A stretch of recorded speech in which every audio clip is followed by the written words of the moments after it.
like to drive around and talk about the latest happenings. This is the channel you need, so subscribe and follow Carmentary.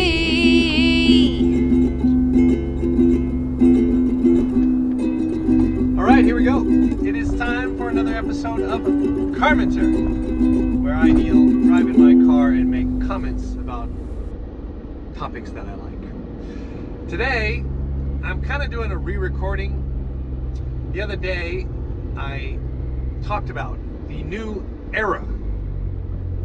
At that time, it was still yet to be announced.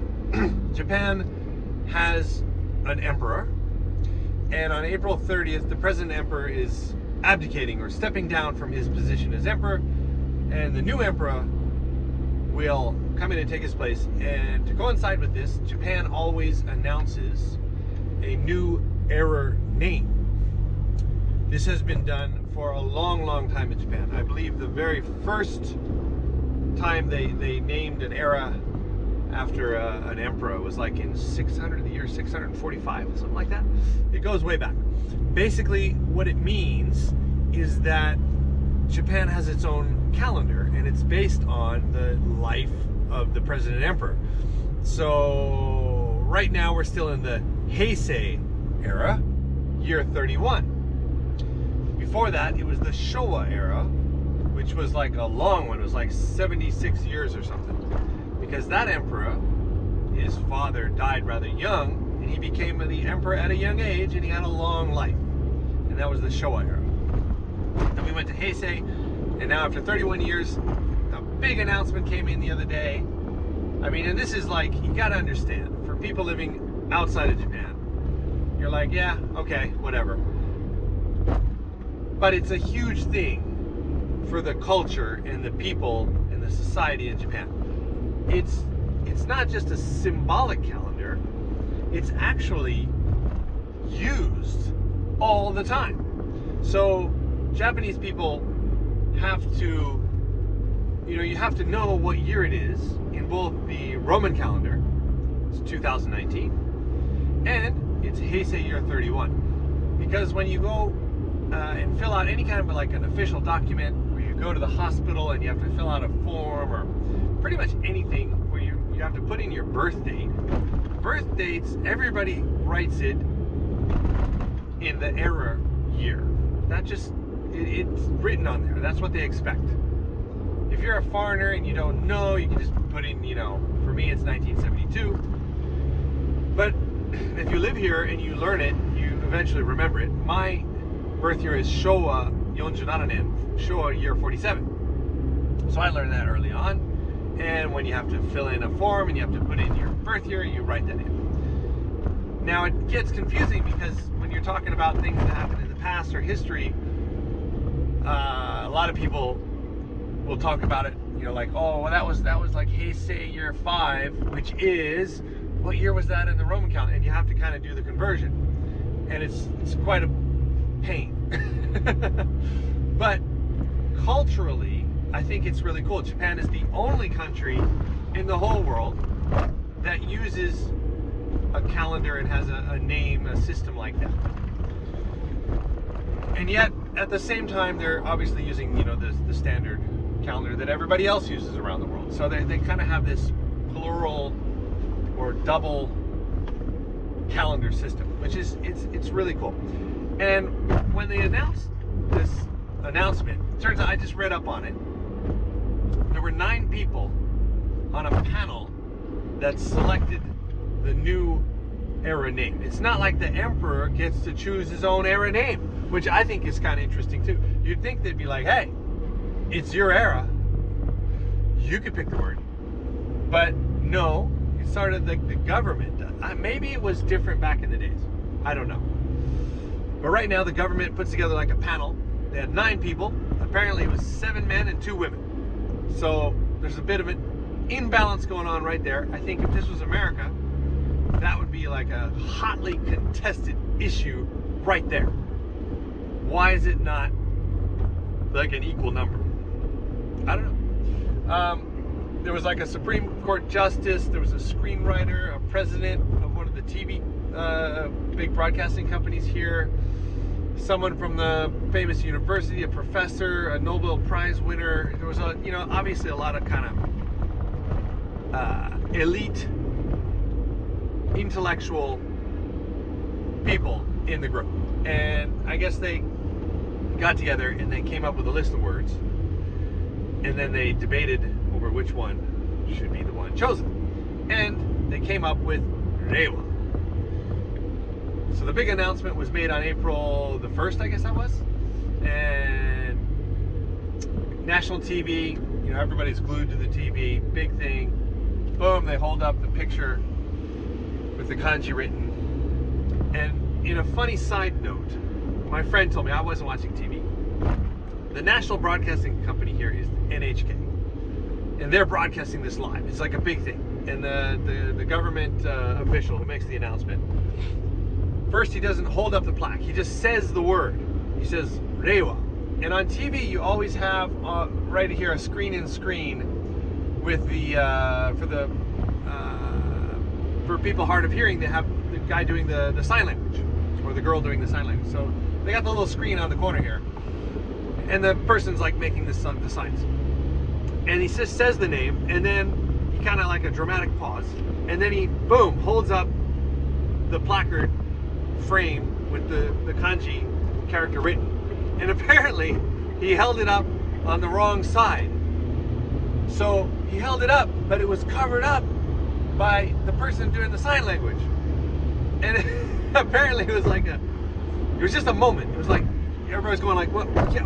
We can't see it. And then the TV station, obviously they're like, boom, take that off. And they like cut out the sign language guy, you know, got disappeared so you can see. I thought that was kind of a funny little side note, you know. Now, when you look on the web or in the newspapers, obviously there's a ton of photographic journalists there taking pictures, so, you know, you only saw that if you saw it on TV. But I thought that was interesting, a little faux pas. Anyway, the word comes from an old poem that's quite old, and I saw a little translation. I thought I'd try and read it because it was kind of. By the way, some of the other words that were in the running to be the new era name were Eiko, Kyuka, Koshi, Banna, and Bampo. I think they made the right choice. Reiwa sounds nice. I don't know the meaning of the kanji offhand by any means, but just the way it comes out of your mouth when you say it. Bampo. Oh, that's a tough one. Banna. That's too much like banana. Koshi, Kyuka, Eiko. Yeah, anyway, I think they made the right choice. So, it comes from a poem, and the poem, this is a translation. The time is young spring in a fair month, when the air is clear and the wind a gentle breeze. Plum flowers blossom, a beauty's charming white, and the fragrance of the orchards is their sweet perfume. I like it. I don't know how my poem reading is, but so where's the word in there? Okay, fair. In a fair month, fair translates from Rei, and the wind a gentle breeze. Gentle is what wa means. Obviously, with the Chinese characters, a single character can have several meanings and be used in different ways. It might have the same sound. But in this meaning, they're taking out a fair, gentle. Fair and gentle. Very nice. So obviously, depending on the translation you see, there might be slight variations, but that's basically where it's coming from. I like it. I like the sound. I like the word. My sister's name is Reina, which is kind of similar. So, but Reiwa. Welcome to year 1, Reiwa, which will start on May the 1st, by the way. Big Golden Week holiday is going to be extra golden this year because of this. The Emperor resigning, so we get like extra holiday, and then the new one starting, and from May 1st, it's going to be the Reiwa Era year number 1, called Gannen in Japanese. So there you have it. I think it's a huge thing for Japan, and even if you don't live in Japan, it's good to be aware of that. That was my little topic for the day. Now, since I got you here, you know, I always go on Google and I try to see what's trending before I do these little talks. And today, a random news story popped up with the headline, "Land prices soar in Niseko, Osaka, and other tourist areas." Ba-boom! All right, we got to talk about this. So, land prices soaring where tourists are going. Well, that makes sense. The Land and Transport Ministry, I believe it is, they make an announcement every year around this time with the land values and how they have fluctuated and changed over the past year. They do it for 26,000 locations around Japan. They take a sample. The #1 price increase in land value in all of Japan was in Kuchan, Yamada. Kuchan, Yamada is the base area of Niseko, Hirafu, where I just was skiing today. 50% value increase over the former year. Ha! Wow! That's a lot of money. Flippity flip, flip, flip, man. Somebody's making a killing. And it ain't me. Yeah. I'll just say that once again now that I've come back out into the light. We were in the darkness there for a moment.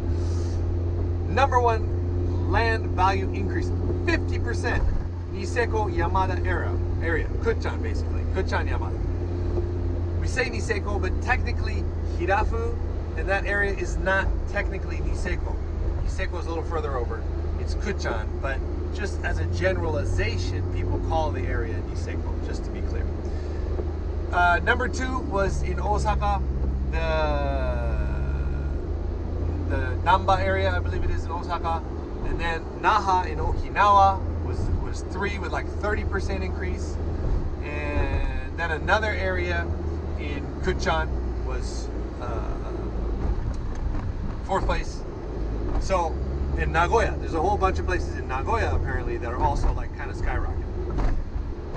The biggest business, what was it, like top business land price percentage increase. That's also another good statistic. It's a mouthful.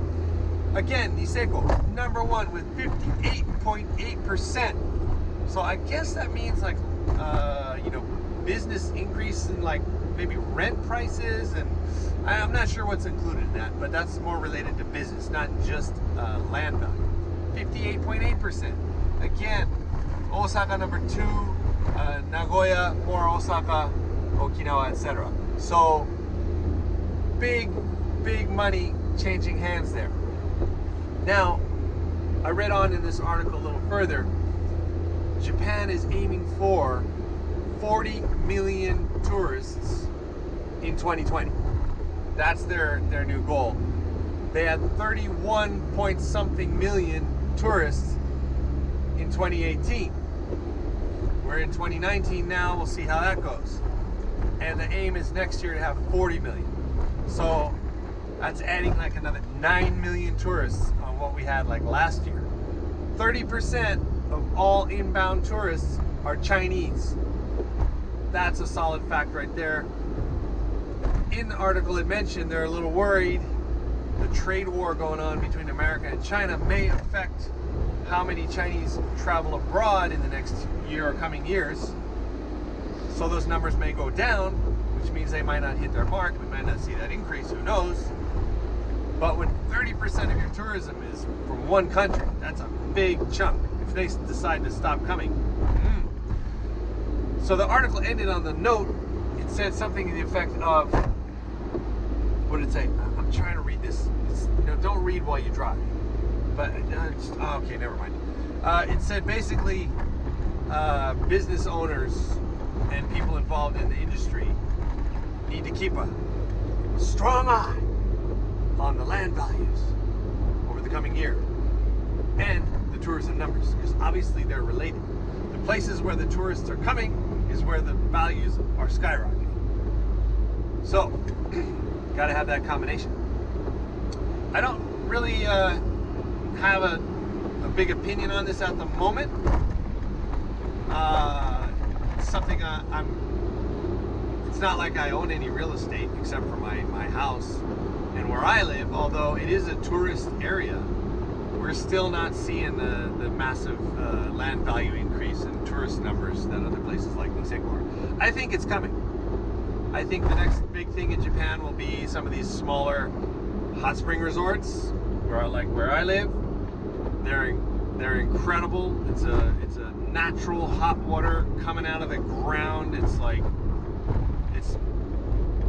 been there forever. It will be there forever. Great, tourism hotspots, no pun intended. And I think we're going to see a lot more tourists coming and a lot more foreign investment in those kind of areas. So, hey, maybe I'll be flipping my property soon. All right. Anyway, two big things there today.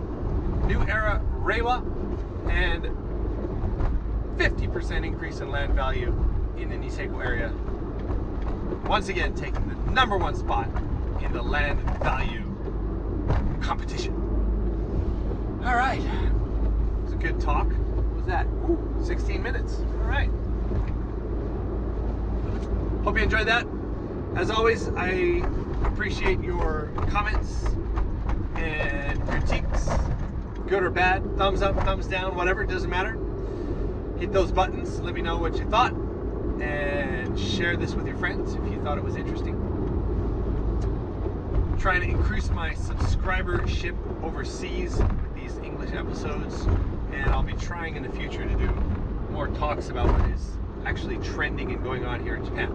And then in Japanese, I do the reverse, where I talk about things trending overseas for the Japanese audience. All right. Remember to always drive safe. And yeah. Tune back in again for the next episode of If you like to drive around and talk about the latest happenings, this is the channel you need. So subscribe and follow Carmentary.